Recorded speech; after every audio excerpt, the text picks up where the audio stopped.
سلام و وقت بخیر خدمت تک تک شما خوبان. امیدوار هستم که جور و صحتمند و سر حال باشین و در هر جایی که هستین لباس عافیت در تن داشته باشین.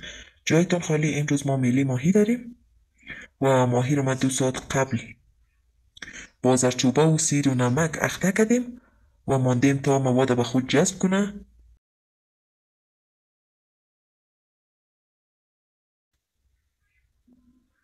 و حال نوبت به این میرسه که ماهی را سرخ کنیم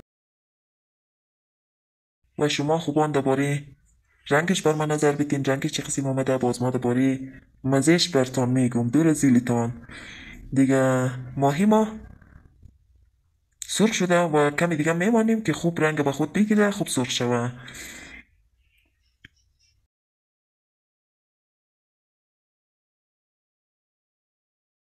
قسمی که میبینین ماهی ما سرخ شده و آماده خوردن است. جایتان خالی. دیگه بر من نظر بدین. سپاس فراوان که تا ایدم با ما بودین و مرا همراهی کردین.